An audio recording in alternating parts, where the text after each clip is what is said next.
Moi, je m'occupe de maison de retraite, là, j'ai donné ma carte et j'ai dit, vous pouvez me joindre 7 jours sur 7, 24 heures sur 24. Alors, à quoi ça sert que je dise ça si après notre vie, ben, on a ce petit spectacle? À rien. Autant que j'aille visiter les musées ou à la pêche. Ça sert à rien tout ça, vous comprenez le problème? Voilà. Donc, nous n'avons rien contre notre ami Arnaud Dumouche, qui est certainement quelqu'un de très sympathique. Il est sympathique, ça se voit qu'il est sympathique, ce garçon. Mais il fait la théorie de ses pratiques, je pense. Je pense. Hein, théoriser ses pratiques, voilà. À ce moment-là, à quoi ça sert de la messe le dimanche? Expliquez-moi. Oui, alors ce que dit Alain, voyez-vous, dans les propos que vous tenez, nos âmes sont comme des verres de cristal, eh bien Saint Paul le dit. Saint Paul dit, nous sommes comme dans des vases d'argile. Voilà, c'est exactement ce que vous dites. Voilà. Donc, je comprends la question tout à l'heure de Sylvia, c'est-à-dire le problème était le suivant, mais alors le Seigneur il est mort pour rien, mais pas du tout. Notre Seigneur il est mort pour que nous ayons toutes les grâces suffisantes et nécessaires afin de pouvoir eh bien, nous sauver. Si notre Seigneur n'était pas mort en croix, nous n'aurions pas le scapulaire du Mont Carmel, qui nous permet par une promesse de la Vierge Marie de ne pas aller en enfer, si nous vivons selon, évidemment, la morale catholique. Hein, excepté le 6e et le 9e commandement, c'est ce que dit la Vierge Marie, c'est-à-dire on ne peut pas faire n'importe quoi, sur le péché de chair en particulier. J'explique à des gens qui sont pris par le problème de la pornographie, voyez-vous, qui sont pris par les problèmes des jeunes, des moins jeunes, pornographie, masturbation. Je leur explique que le démon leur dresse une illusion. L'illusion est la suivante, c'est qu'ils ont une montagne à traverser pour sortir de là-dedans. Mais c'est faux. Ils n'ont même pas une petite bosse.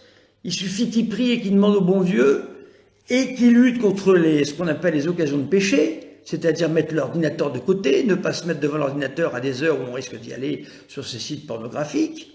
Et ensuite, on en sortira. Et quand on en sort, eh bien, ils éprouveront une très grande joie. C'est une délivrance. C'est la joie de la délivrance. Notre Seigneur, c'est la parabole du Fils prodigue. Il est sans arrêt en train de nous regarder, le bon Dieu. Et il nous dit, allez, viens, je vais t'aider, viens. Arrête de faire ce que tu fais. Vous voyez? Oui, je sais bien, mais si on écoute M. Dumouche, alors le sacrifice de Jésus ne sert à rien, puisqu'on va choisir selon lui. Selon qui, lui? De qui vous parlez, Sylvia, quand vous dites selon lui? Je ne comprends pas. Le sacrifice de notre Seigneur nous apporte la grâce sanctifiante. C'est-à-dire que sans le sacrifice de notre Seigneur, nous n'aurions pas la rédemption, c'est-à-dire que nous ne pourrions pas être sauvés. Adam et Ève nous ont entraînés dans une situation catastrophique par leur péché de désobéissance.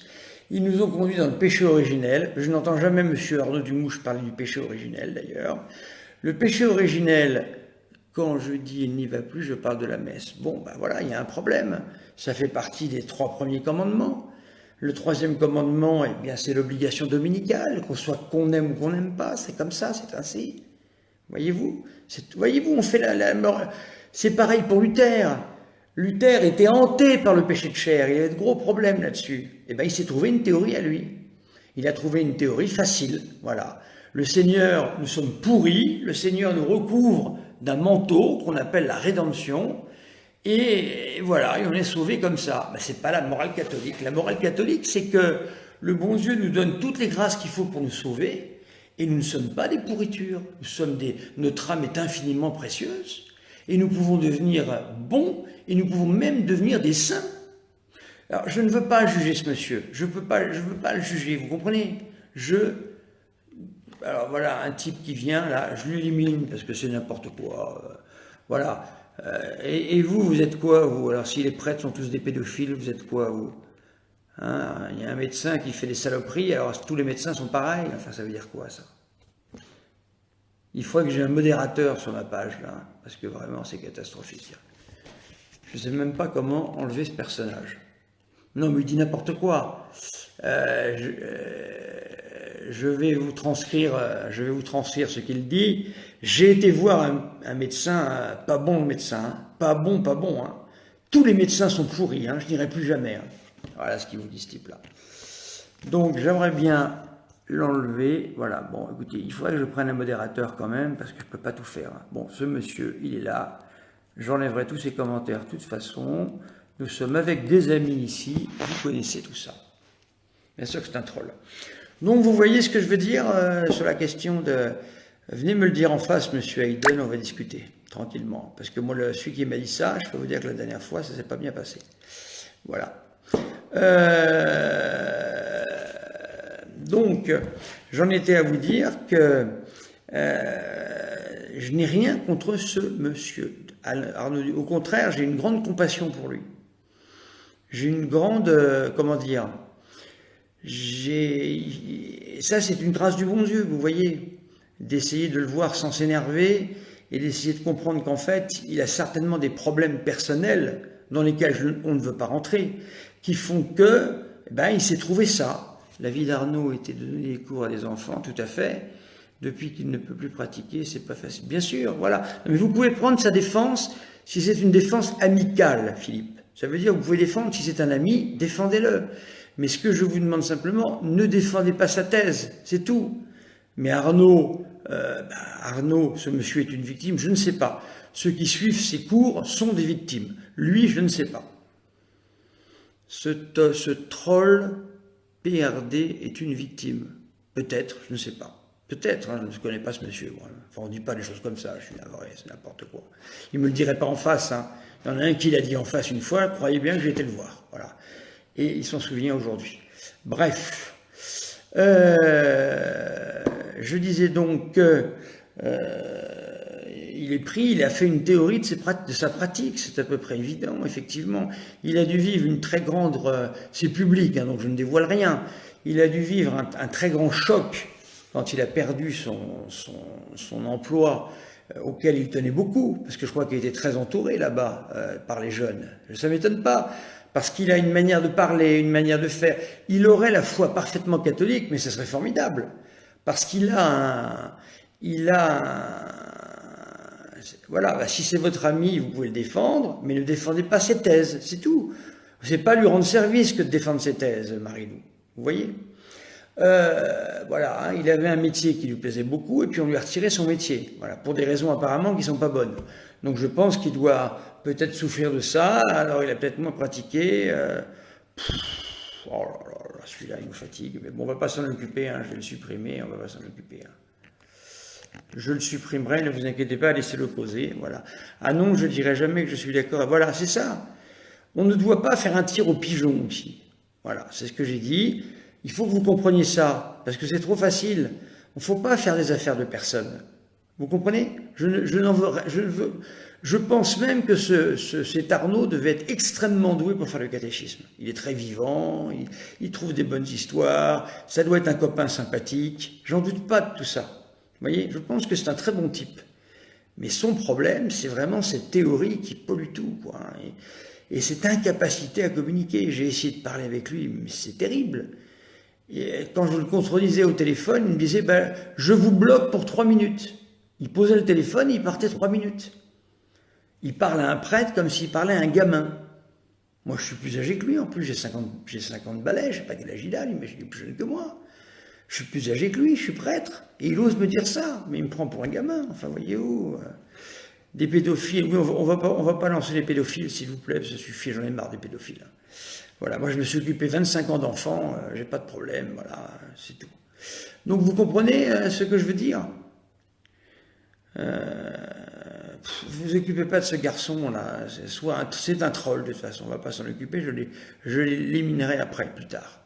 Voilà ce que je voulais vous dire, j'espère que vous m'avez compris, je répète, je n'ai rien contre notre cher Arnaud Dumouche, je dirais même ça. Je dis qu'Arnaud Dumouche, ne pourrait-il pas y avoir... Mais si, je vais vous donner des documents officiels. C'est des numéros de catéchisme, c'est des références... Écoutez. Nous avons une discussion tous les deux au téléphone très houleuse. Il a pris un document sorti, c'est des documents très savants, sortis de ce qu'on appelle la Commission biblique internationale. Il a pris ce document-là. Moi, ces documents-là, je les connais, je les ai étudiés. Bon. Il voulait parler des limbes. il a dit textuellement, depuis ce document-là, on ne peut plus parler des limbes. Le numéro 72 du livret dit que on peut toujours, bon bah si c'est pas un troll, alors écoutez, c'est quelqu'un de blessé, alors laissez-le parler, hein, mais c'est pas ça qui va arranger son cas, hélas. C'est un pauvre à ce moment-là. Donc, je lui ai dit au numéro 72, il est écrit textuellement, eh bien, les limbes restent une théorie tout à fait acceptable, et les limbes, ça fait quand même longtemps que c'est dans l'Église catholique. C'est pas d'hier, ça a plusieurs siècles, c'est devenu presque quelque chose qui fait partie du dogme catholique, voyez-vous. Donc, je lui ai parlé de ça, il a changé de conversation. Il m'a pas dit, ah bah oui, je me suis trompé. Comment voulez-vous qu'on fasse un débat théologique dans ces circonstances-là? C'est pas possible. Il a fait un débat avec l'abbé Pagès, mais c'était pas un débat, c'était totalement inaudible. C'est pas ça un débat théologique. C'est comme une partie d'échecs. On donne un certain nombre d'éléments et l'autre répond aux éléments. Et s'il ne tient pas compte des éléments, non, c'est pas le néant. Moi, j'appelle les limbes la pouponnière du bon Dieu, de la Sainte Vierge. C'est-à-dire que les limbes sont un endroit où les bébés morts sans baptême vont, selon l'Église catholique, voilà. Pas depuis saint Thomas d'Aquin, pas depuis saint Thomas d'Aquin. C'est une théorie beaucoup plus ancienne qui est rentrée dans l'Église, j'en parlerai un jour si vous voulez. Et c'est une théorie d'Église. C'est une théorie d'Église, c'est une théorie qui a 7 ou 8 siècles. C'est plus qu'une théorie maintenant, ça fait partie du corpus de l'Église, les limbes. Même la Commission théologique internationale le dit. Donc c'est dire. Donc oui, très bonne chose Christine. Vous remarquerez une chose, Arnaud ne cite jamais le catéchisme avec des numéros pour que vous puissiez suivre.